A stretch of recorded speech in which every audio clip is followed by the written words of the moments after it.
Hi, everyone. Thank you for joining us for today's program, which is generously supported by the museum's Friends of Asian Art group. My name is Dani Chan, and I am the Associate Curator of Asian Art at the Walters Art Museum. Before we get started, I would like to make the following acknowledgement. The Walters Art Museum acknowledges the Susquehannock and Piscataway nations that originally inhabited this land. We also acknowledge tribal nations, most notably the Lumbee, who migrated here, and indigenous peoples whose ancestors are represented in the objects we steward in our collection. To learn more, please visit the link posted in the comments. Also, please note that this program is being recorded and will be available on the museum's YouTube channel and Facebook page. This year, all of the talks in this series will be especially focused on the museum's Asian and Islamic art collections to coincide with the opening of our new galleries across Asia, Arts of Asia and the Islamic World in April of 2023. We're going to kick it all off with today's talk titled The Arts of Japanese Pastimes and Pursuits, presented by Dr. Tomoko Sakomura. Tomoko is professor of art history at Swarthmore College in Pennsylvania. Her scholarship explores the relationships between text and image in Japanese art and design, and she is the author of the publication Poetry as Image, The Visual Culture of Waka in 16th Century Japan. Tomoko holds a BA in art history from Keio University in Tokyo and a PhD in art history and archaeology from Columbia University in New York City. This talk will explore the Walters Art Museum's exquisite objects made for the arts of tea, incense, flower arrangement, and games. Tomoko will place the objects in context and explore connections to literature and the Four Seasons. A reminder, if you have questions during the talk, please leave them in the comments and we'll address them during the Q&A. Now, please join me in welcoming Tomoko to our program. Welcome, Tomoko.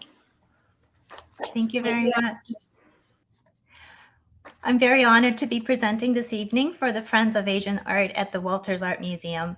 I want to thank Dr. Adriana Proser and Dani Chan, who invited me to speak today, and Chandy Kelly and Frank Dickerson for their technical support. My talk is called The Arts of Japanese Pastimes and Pursuits, and I hope to shed light on the context for which the works in the Walters Art Museum collection were produced and used. It's really exciting to know that the new galleries for Arts of Asia and the Islamic World will open in April, and some of these objects will be featured. I understand there will be a section on pastimes and leisure, as well as a section on powdered tea, matcha. All kinds of literary and religious influences and histories are subsumed in the culture of drinking powdered tea, providing us with a fitting place to start. Formerly called chanayu, which is literally hot water for tea, the practice of preparing and drinking powdered tea, matcha, is often called the tea ceremony outside Japan, but it's better characterized as a culture, so Japanese tea culture, as it has as its essence the preparation of a bowl of tea for a guest, but it has had a profound impact on the development of Japanese aesthetics and cultural industries such as architecture, garden design, ceramics, lacquerware, painting, flower arranging, confectionery to this day. So let's imagine we have been invited to a tea gathering. There are structures in place to prepare you for the tea experience. Once you walk through the entrance, typically a gate, you have crossed a threshold and you are now shedding your social dust of the outside world. There are steps which have been meticulously watered that guide your path. This also slows you down to enter and take in this space, which mimics being in a mountain, though you might be in the middle of a bustling city. Right here, you're actually in the middle of Kyoto, but you wouldn't know. And please note also that it's really meant to be like a mountainscape, so you do not see any flowers in tea gardens. If a path separates, there likely will be a rock that lets you know which path not to take. There is no dialogue, just a path and tasteful signs guiding your way. As you continue on, you will see the tea house in the distance. This tea house is Yuin, which is in the Urasenke estate in Kyoto. And there will be at Tsukubai, another prompt to cleanse yourself by washing your hands and gently wetting your lips with the water. You will enter through a very small door, which requires you to bend down and carefully enter the tea room. Now you are inside. It is a very small space with lowered ceilings, but it doesn't feel claustrophobic as the diffused lights from outside through the paper window keep you close but separated. And that act of entering through a small place into the space also kind of mitigates that change in scale. The host would have exquisitely timed the water to be boiled by the time you had entered the room, and the sound of water boiling, called wind passing through the pines, will be quietly filling the room. In the alcove, there will be a work of calligraphy or painting that links the gathering to a specific theme or occasion that's devised by the host. It could be linked to the season or a special occasion. So as you enter the room, you will pause and view the painting or work of calligraphy. The tea utensils will also have been arranged around the hearth, and you are invited to contemplate further about the theme, the connections that might be uniting these objects, and enjoy the careful curation of objects, the mixing and the matching that was done by the host. When all the guests are seated, the host will enter the room and prepare tea. Here we see the lacquered water container in the distance, the tea bowl, the bamboo tea whisk, also and lacquered tea container in front of the host, and also the kettle. Matcha, or powdered green tea, has very much become part of everyday language. For example, matcha frappuccinos at Starbucks. It's really valued for its health benefits. Fermented tea is ground into, not fermented tea, but tea is ground into fine powder. So you are literally ingesting the whole tea leaf with matcha. There are two modes of tea preparation. One is thick tea, koicha, and the other is thin tea, uscha. Thick tea on the left uses more tea powder and the preparation is more formal, and the guests drink from a single bowl. Thin tea on the right uses about 1.5 teaspoons of tea, and a bowl is prepared for each guest. Sweets are also always served to each guest prior to the drinking of tea. And I'm showing you 3 examples on Instagram. Many confectionaries have their accounts, and you get to enjoy the special sweets that are made along the seasons. So this is another illustration of a way in which sort of seasonality comes into play in tea culture. It is September, and it is alluding to the 9th day of the 9th month, one of the 5 seasonal festivals. They're customary to appreciate chrysanthemums during this time, and sometimes drinking sake with chrysanthemum petals and eating chestnuts. So the leftmost sweet is a representation of a chrysanthemum flower amid other greenery, so this spark of pink. And then the center represents chestnuts. And also there is kind of an appreciation for viewing the full moon, which falls on September 10th this year. And there is a kind of a longstanding story about the belief that a rabbit resides on the moon based on the patterns on the moon. So there are often this connection between rabbit and the moon viewing. And you see an example of a lovely sweet to the right of that example. So here the host is preparing thick tea, and the amount of tea for the whole group of guests has already been carefully measured and placed in the container in advance. And you use all of it in one bowl. It is rather thick, so you can see how the tea is clinging to the tea whisk. And the tea whisk is a single piece of bamboo that is meticulously spliced into pieces, and it is a really wonderful, effective device to whip up the tea. Once the tea is prepared, it will get passed to the main guest who will take his sip or her sip. And there are rules or choreography that is required when you take the bowl in your hands. You are meant to move it so that you're not drinking from the face of the bowl, for example. And then there's also, you're expected to wipe off from the section that you drank from, and then you pass it on to the next guest. It's quite a formal process. So the first and last guests of a thick tea ceremony are usually people who are very familiar with the process. In the most formal and full tea gathering, thick tea is it's preceded by a meal, and then there's an interception usually, and then the thin tea follows. So here's an example of the host preparing a bowl of thin tea.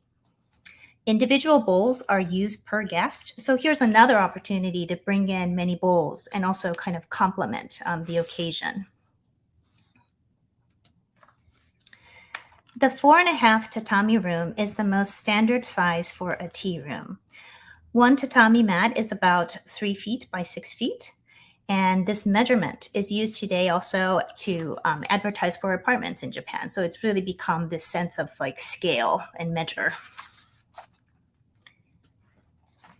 And as with many things in Japan, tea culture pays close attention to seasonality, as we have already seen with the sweets.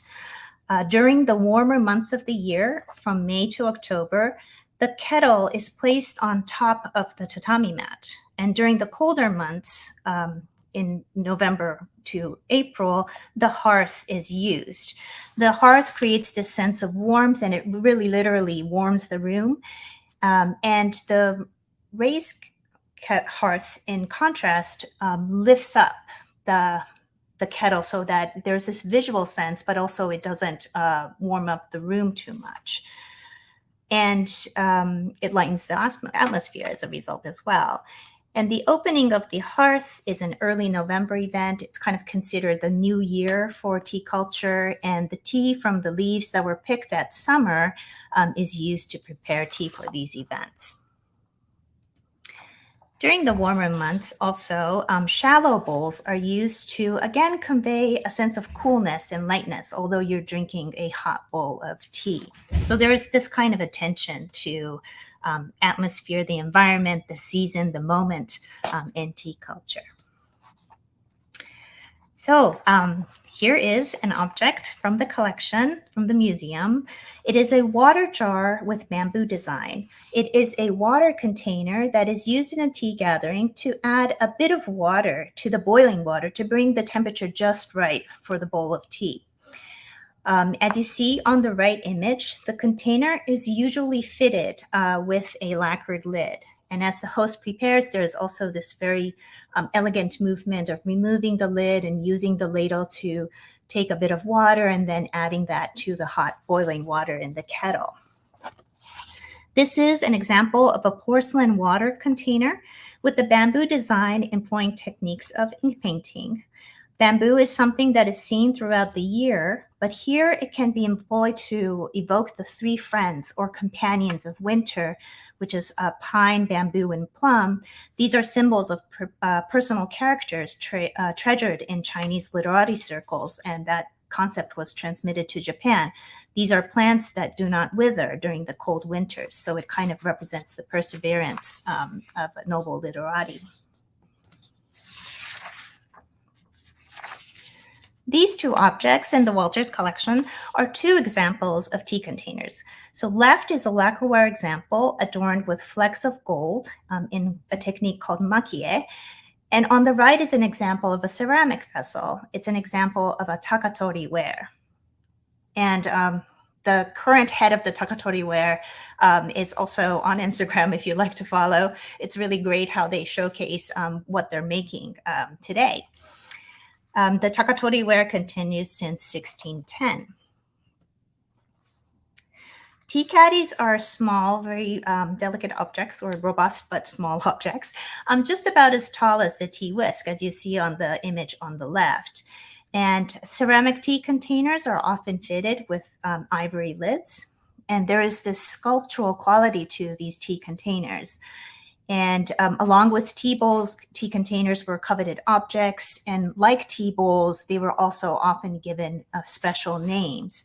And this takatori ware the body is made on a wheel, and then the glaze is poured over by hand. And so there's this lovely contrast between kind of the glaze and the unadorned clay body that you see here.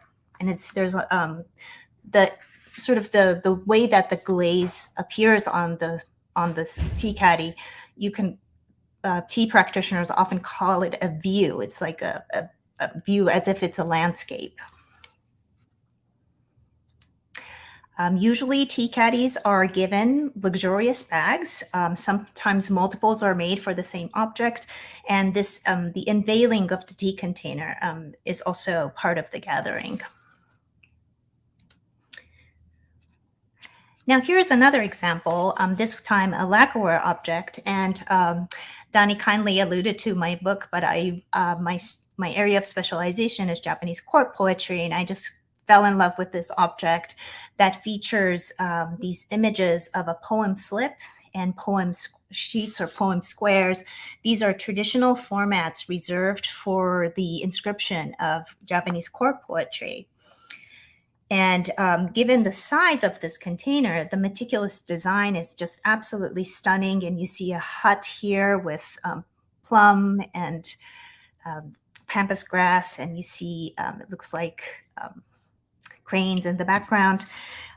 Just really this carefully representing decorated paper, but in this three-dimensional format. And lacquerware is a very painstakingly slow process because you have to wait for the lacquer to dry between layers of application, and then it is shined here. And the most basic standard is the black version that we saw the host using in the tea gathering example. And on the right, I wanted to show you two examples of actual poem slips and poem sheets. These are, as I said, they're formats that are reserved for the inscription of Japanese court poetry known as waka. It is a verse in 31 syllables, 57577. And you may be familiar with haiku, which branched out of waka with the first half of the 575 verse. Waka developed during the heyday of the imperial court and aristocratic culture, where the arts were led by courtiers as both creators and patrons of the arts. This is during the Heian period, which is 794 to 1185. And leading up to the time that a military or warrior governance was established. And after that, there is kind of this parallel system of the imperial court on the one hand and warrior shogunate on the other. And the imperial court becomes under the political sway of the warrior government for the most of the time, really up to the modern times. And Japanese court poetry was also embraced. Although it's originated from the court, it was embraced by warriors as cultural pursuits. These slips and squares on the tea container at the same time then evoke this classical tradition and adds a literary dimension to the gathering.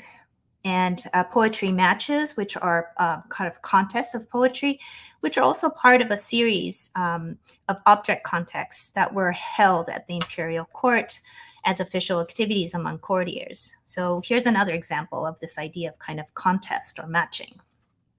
And this kind of juxtaposition of various sheets here, it also alludes to the other forms of mixing and matching. Here is an example of a folding screen that features calligraphy of poetry. And I just wanted to show you these examples to illustrate that there's this wonderful dialogue also between two-dimensional arts and three-dimensional arts. And although we don't have the actual objects, we have these paintings within paintings of courtly settings illustrating how these screens were used in a household context and how they kind of add to and demarcate this aristocratic space. More examples of classical courtly tales illustrate the courtly aura brought in by these objects. These are 16th century, 17th century examples, but they're talking about the Heian period or alluding to that classical time. And so you have this, this use of this prop as evoking that kind of courtly heritage, so to speak. And it's kind of, they act as markers of a sense of courtly elegance. So here's the object, the tea container once again. And I think you will be able to see in the slide on the right that there is really this careful attention to mixing and matching, where various types of objects, metal, ceramic, porcelain, bamboo, woodwork, lacquerware, nothing is kind of nothing overlaps here. Every work is playing a role and kind of talking to one another in different ways through the materiality, the colors, the scale, and so on and so forth. And together they create this nice balance and harmony, avoiding any sense of monotony here. So that's also what the host is striving for as they put together this special kind of set to invite you as a guest. And tea culture absolutely delights in mixing and matching objects from different time periods, from different parts of the world.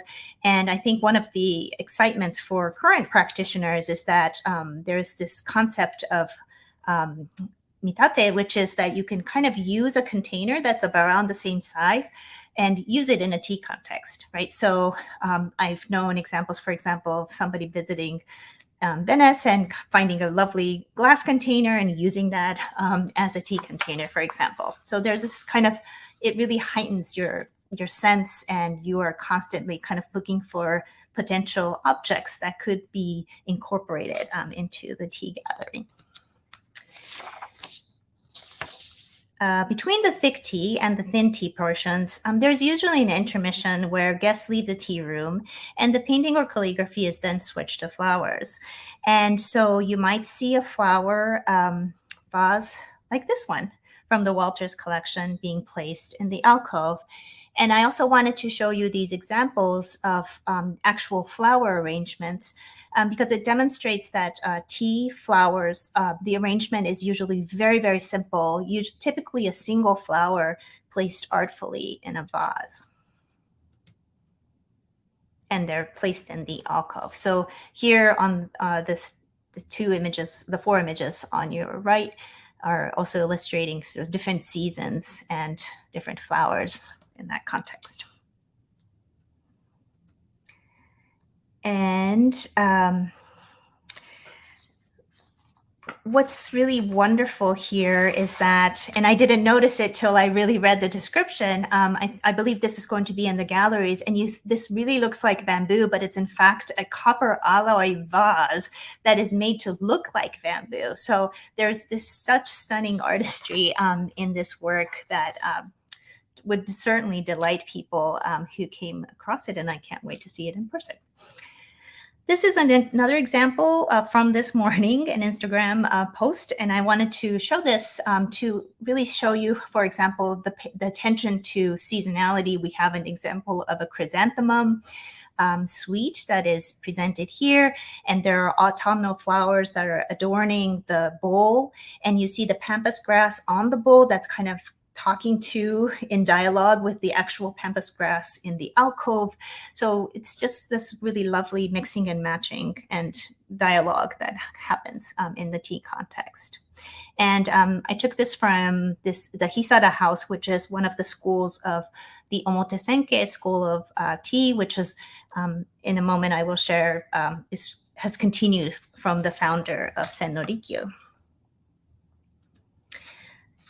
Tea culture originated in the Zen temple, and these photos show how a room this is from the Zen context, and you see the portrait of a founder or a teacher that is usually flanked with images of a tiger and a dragon, and in front of it you see the three important utensils. You see the incense, you see the candle holder, and then you would see flowers. So this also is very much part of the Zen cultural context that is brought into tea culture. And like like Zen, tea culture, they both share this idea of knowledge being passed down from master to disciple. And so there is that as well. And matcha was introduced, the actual tea powder was introduced in the late 12th century from China.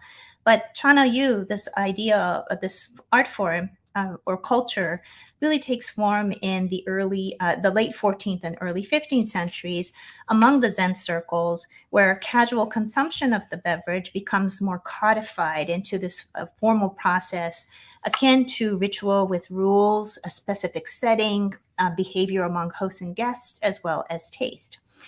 And so the image on the right is showing you how once a year the Zen temples also recreate this traditional mode of drinking tea on a stand, the way that it was imported from China.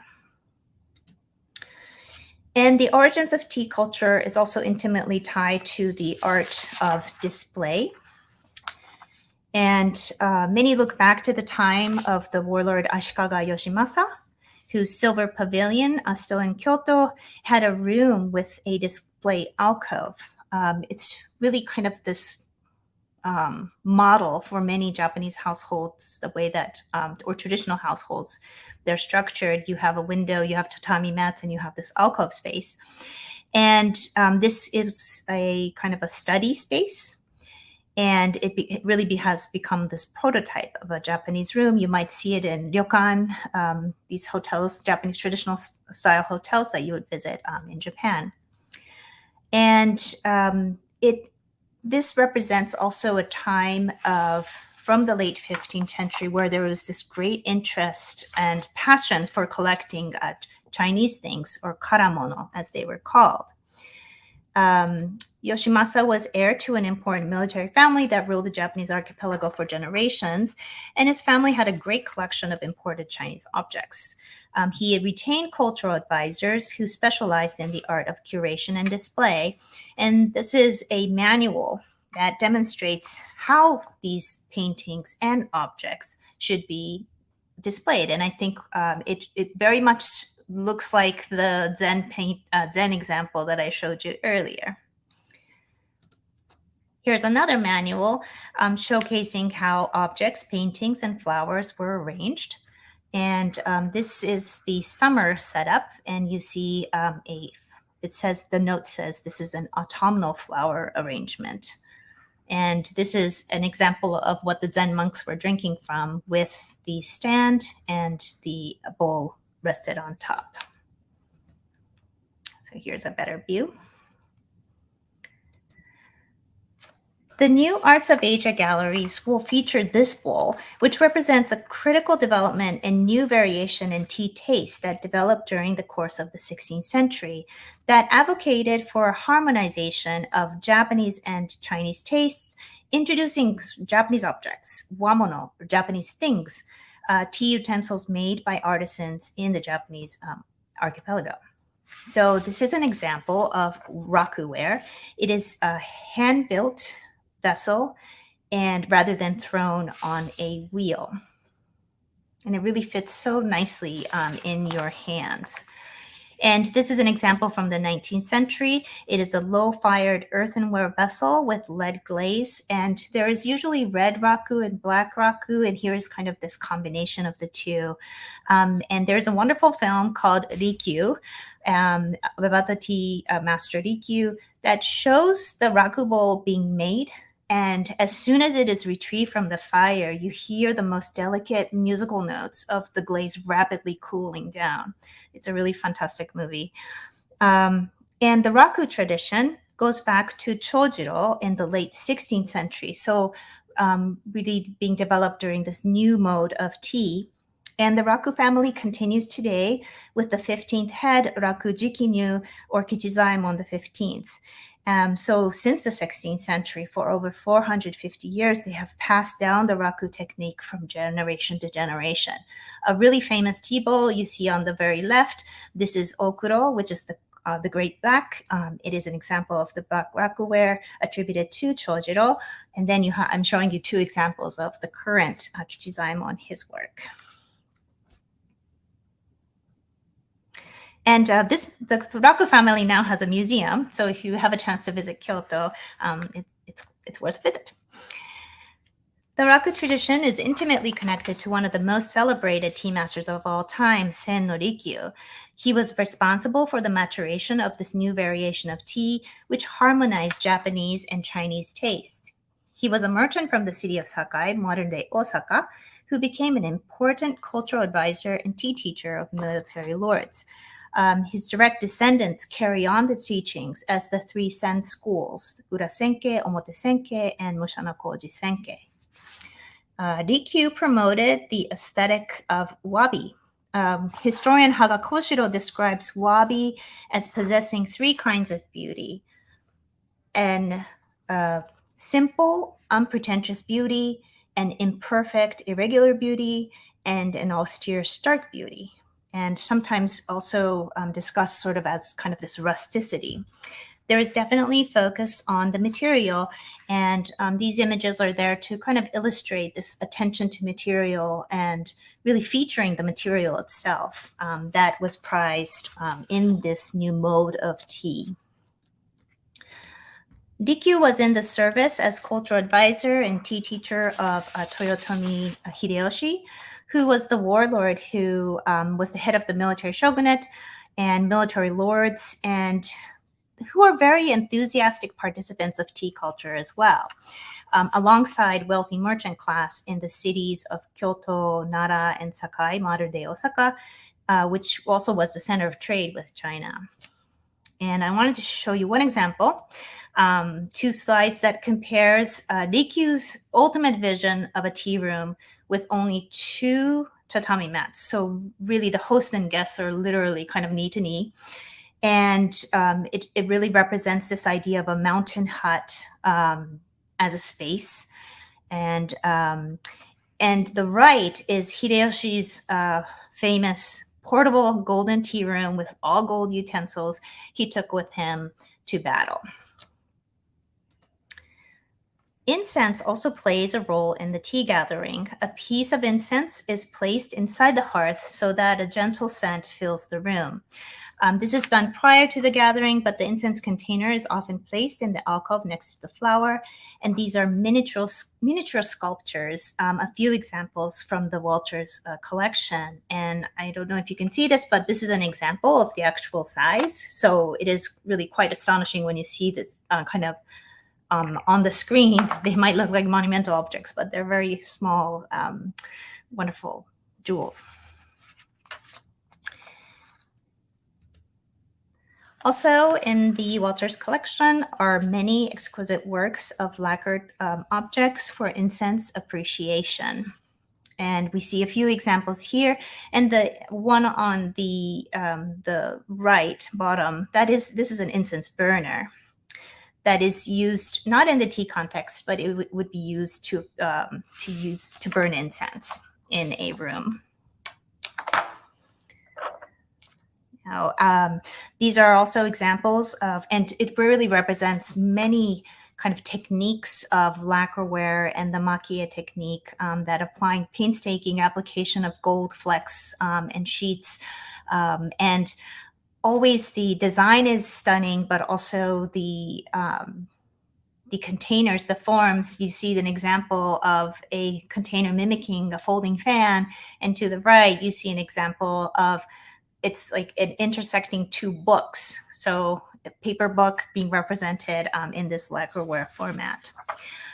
This incense burner is a really wonderful example of arita ware or kakiyamon ware from the late 17th century. It is a porcelain piece with overglazed red, yellow, green, black, purple, and gold enamels.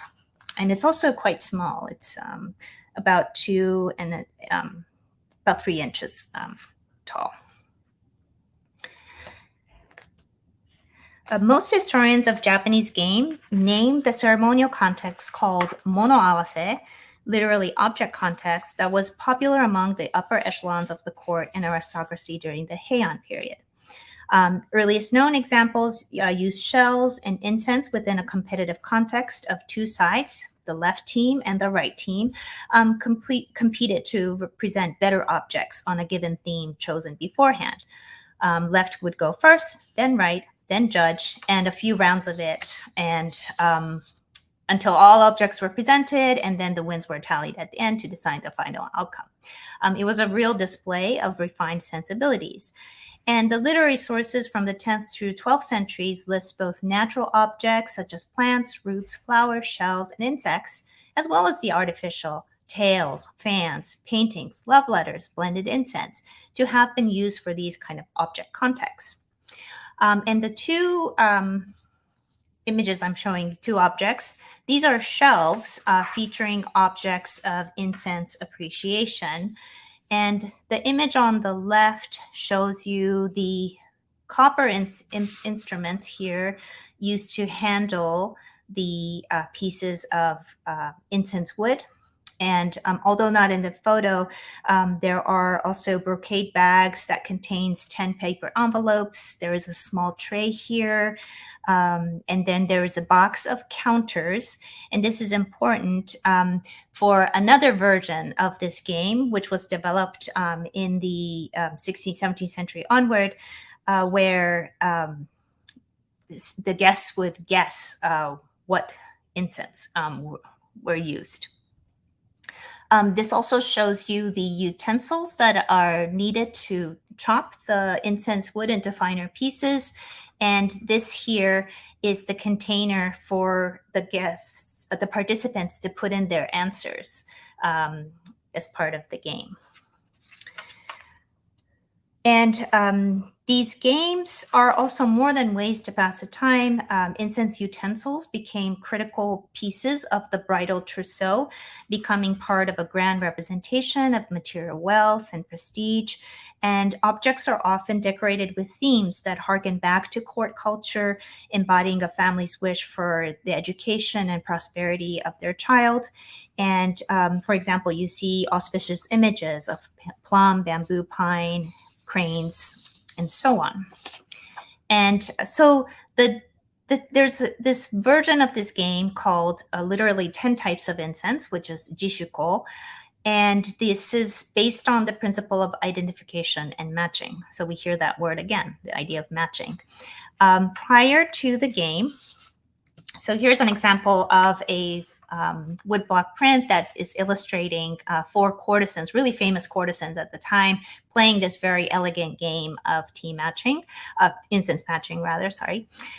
So prior to the game, 3 or 4 incense woods would each cut into 4 chips, or for a total of 12 chips. And the 12 chips, along with a single chip of the 4th incense wood, which is called the guest incense, were placed in individual wrappers to make 13 packets. So in the trial round, the contents of the 3 packets, one each for the first 3 types of incense, were heated one by one and passed around the participants for listening. And so you see this courtesan listening to incense. And the expression listen to incense is used as the subtle fragrance is thought to require a level of concentration that is beyond smelling. And then the 10 remaining unlisted packets were shuffled and then listened to one by one in the proper round, with the participants making guesses on the identity of each, and whether the incense was one of the 3 trial incense woods or the guest incense. And the participants submitted their guesses on answer slips you see here, and this is it's the container that you put the slips into. After all the rounds, the identity of the incense in each packet was revealed, and the participant with the most correct guesses won the game. And so this was the late 16th century. Also, this image is from 1776, but this concept of this game emerged during that time. And then in the late 16th century, the variations of this match, assembled incense, became known. And it is, you didn't have to have 10 rounds, but any kind of using 2 or more incense pieces. And it developed into this kind of cultural pursuit, the way of incense, during the Edo period, and which led to formations of schools that served as guardians of this practice, much like tea culture, with established rules regarding proper handling of utensils and various preparatory procedures. So, and this print here really illustrates this concept of incense game also being considered as a very cultural pursuit. And you also see stacks of books in the background. So really kind of talking about how educated and cultured these courtesans were. Okay. I would like to take a look at one set in particular in the collection. This is a box for the incense game from the 18th century. Removing the lid reveals two shelves, two containers, and then each of them containing more containers. And this design of fans, floating fans, we have earlier examples from the 13th to 14th century and the 15th century. So it takes on this design. And it's always really wonderful how it shows the different kind of the extent of the fan being fully open, closed, midway, really adding this really great movement and this sense of the fans being afloat. And again, I wanted to show kind of this dialogue between two-dimensional arts and three-dimensional arts. We have screens that showcase these fans, fans afloat. Not many works remain today, unfortunately, but it's a really kind of encapsulation of a moment. And it also we see that fans were very important souvenirs of Kyoto. They were identified associated with Kyoto. And this is an example from a screen in scenes in and around the capital, Kyoto at the time, from the 17th century. And you see the fan shop and the fans being assembled onto their skeletons. There also seems to be another rival shop featured in the same screen. And we also see these passersby who are covering their faces with a fan, people who are likely incognito. So not just urban commoners of the city, but warriors and courtiers also likely roaming about. And fans were also very important objects of gift giving, which is a practice that continues to this day. And this idea of the floating fans, we also see in paintings within paintings. This is an example of a study that we're kind of looking from out to in, this alcove here, desk here. And other examples of paintings we see, again, at the screen being used to demarcate space. This is an example of a flower viewing party. Flower viewing or cherry blossom viewing still is very popular in Japan. The news usually gets very excited about telling the viewers like how much percent the blooms are in full bloom and so forth. But here we see an instance of looks like an example of actual fans being pasted onto the screen. And we also have very unique objects that is in Nanzenji Temple in Kyoto that are actual fans that are being pasted onto the screens. And it's really like this wonderful collection, a time capsule of sorts of actual fans that were circulating around the time. Also, I was really drawn to this object because of these portraits. They are very much they're very much harkening back to the history of another collection or matching, which is the poetic immortals of Japan. The familiar postures and spacing is very much evocative of the poetic sages, poetic immortals, which has a very long literary and pictorial history that spans centuries. The 36 Poets is probably the best known. A renowned scholar courtier poet of the early 11th century, Fujiwara no Kinto, compiled a poetry collection around 1012 that selected the poetry of 36 poets from different eras, sort of the greatest hits, spanning the 7th to 10th centuries. And though the poetry collection was not explicitly structured as a poetry match, it came to be couched as one since the late 12th century, when poets were paired in 18 rounds, the order in which they appear in the collection, and divided into left and right teams. And the poets of the waka poetry were members of the educated court elite who were expected to have knowledge and command of waka poetry. Formal poetry gatherings were held at court and with specific rules of how one should enter the room and in what order, what manner should the poems be recited, inscribed, and submitted, and so forth. Some of the procedures were rank specific, so poetry gatherings and contests were highly charged social events. And the figure on the right likely alludes to Kakinomoto no Hitomaro, who is the sage of all sages, immortal of all immortals, who inspired Kinto's collection. Legend has it that it was a debate between a prince and Kinto regarding their assessment of poets Hitomaro and Kino Tsurayuki that spurred this selection of 36 poets. Tsurayuki was a 10th century poet who was one of the compilers of this first imperial collection of waka poetry, and Hitomaro is the undisputed poet sage of the 7th century whose poetry is lauded in the preface to the first imperial anthology. And it was very customary to display Hitomaro's portrait at poetry gatherings. And this is likely a poetry gathering, and we see again the portrait. We also see the incense container, and we see flowers on the side. And today, you'll likely encounter the immortal poets likely at shrines because they're represented in these votive plaques, and you would see close to the ceiling of these shrines.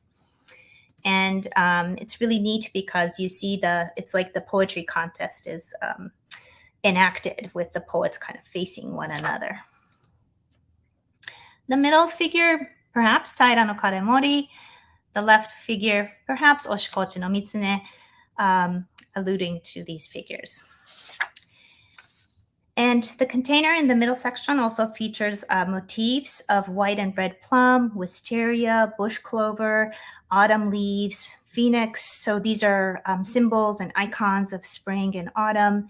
And again, kind of the seasonality is also incorporated into this set. And it's a very lovely set that evokes layers of competitions, the mixing and the matching, and the various kind of historical cultural moments. So I hope that I was able to show the spirit of a mixing and matching that is shared by all objects for various pursuits and pastimes, as well as the dialogue between the three-dimensional and two-dimensional arts. And it really these objects show to demonstrate the resilience of many craft industries into the 19th century, ceramics, basketry, lacquerware, metalware, and I very much look forward to seeing these objects in person in 2023. Thank you so much. Wow, what a wonderful talk. Thank you so much, Tomoko. And so now we're going to open it up for the audience Q&A. And we have a question from Ani Proser over at Facebook. Okay. It says, hi, Tomoko. Thank you Hi. for such a wonderful contextualization for some of our Walters objects. I know there has been a revival of interest in incense in China. Are you aware of contemporary interest in the art of mixing and burning of incense in Japan? Oh, goodness. No, I am not. But now you've got me interested, and I will look into it. Thank you. That sounds very wonderful. So it's not the incense wood, but the mixing of the kind of the incense balls, I imagine. So that really harkens back to earlier moments in history. That's absolutely fascinating. I would like to look into it. Thank you. And I understand that sort of like the incense game or the incense matching game, do you know if that is currently being played or practiced today in Japan or elsewhere? I believe so. I think definitely the kodo, or the way of incense, I think that practice lives on. So I imagine so. I haven't attended one myself. I have attended tea ceremonies or tea gatherings, but not an incense gathering. I imagine it's probably quite challenging, and I think just as you as you listen to the incense, I think you really need to think hard of making associations in your brain so that you're paying attention to the characteristics, so you wouldn't mistake it from another. It must be quite interesting, but I have not had the chance to attend one. No. I find it very interesting, when you had talked about game people listening to incense. And previously, you had mentioned hearing music or the sound of the glaze cooling on the ceramic. Is there anything in this idea of, or this notion of hearing, listening? Would there is that more important than perhaps over seeing something?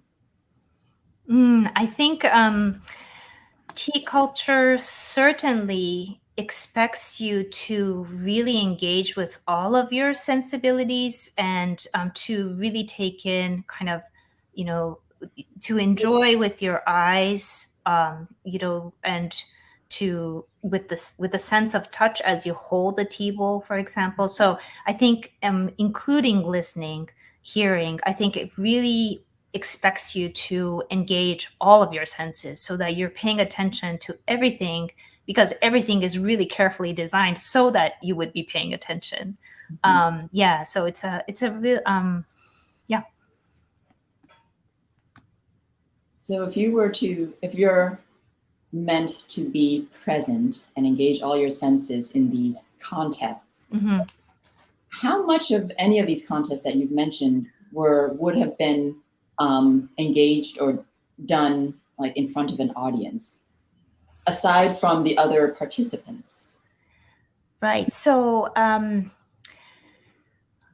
I'm familiar with the fact that, for example, poetry contests at the court, there would be an audience, but they were in adjacent rooms, so they could be listening in. I think, for example, I think till a certain time, women were not allowed to participate in those, but there were records showing that they were in an adjacent room, kind of listening, for example. And I know one instance of in tea culture, there's a practice of making tea for at a shrine or a temple as a way of kind of providing tea to the god or the Buddha, and the Shinto god or Buddha. And so that very much, I know today, at least, there's usually a really large audience that's watching the every move of the tea master preparing that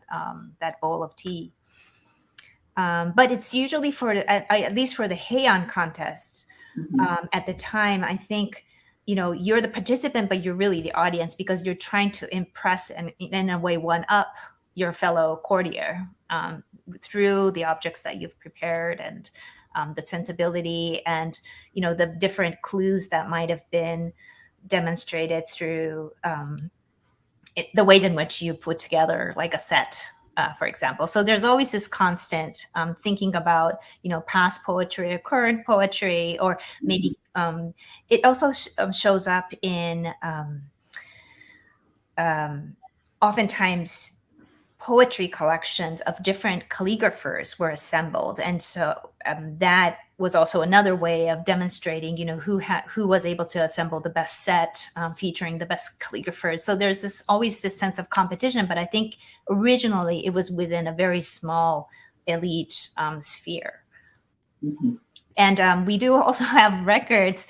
I think one of the reasons why tea culture became so appreciated and is that I think multiple participants, merchants, warriors, everybody really wanted to get like the best utensil or object out there. So there was a competition in that sense. And people left very meticulous records of which object was used in what context. And also there's really famous stories of warlords kind of forcefully taking away coveted objects from others, right? Because it was really a demonstration of their cultural capital. So there's this kind of competition in that sense as well. Fascinating. Yeah. So Therese Omer over at YouTube asks, did women and men play the incense game together? So I am unfortunately not a specialist in that area, so I am not sure, but I imagine there were opportunities, but I think it would definitely depend on the cultural moment, the cultural context. I can say that tea gatherings and poetry gatherings were often ways of different social groups and social classes to come together. I am not sure. I do not know if incense gatherings also applies here, but I think it was mainly like a male-centric activity. But I think there must be a moment. I think as closer as we get to the modern era, I think it does become open to women practitioners. And certainly today, I think there are probably more women who participate in tea culture. Maybe that's saying too far, but yeah. I mean, it became something that was expected of an educated young woman to know. And so tea culture, it's fascinating because it does become part of like an official curriculum for newly established schools for women, for example. So there's this like it's really kind of this demonstration of culture, and incense was part of that, certainly, as it was part of the bridal trousseau. So I think that goes back from pre-modern times as well. Great. And so Ani has one more question for you. Okay. The 36 immortal poets. Yes. Did they include one or two female poets? Oh, absolutely. Yes. I think there's actually, I want to say there are 5 female poets. Yes. And they were excellent poets. Wonderful. Well, that is all the time that we have today for this program. And so I want to give a big thank you to you, Tomoko, for being here with us today. Thank you. And definitely a thank you to our digital team for producing this program. And finally, a bigger thank you to all of you, the audience, who are watching this today and sharing this experience with us. We certainly welcome you back for more programs on our social platforms. And for all upcoming programs, please visit our website at thewalters.org. Thanks so much. Goodbye for now.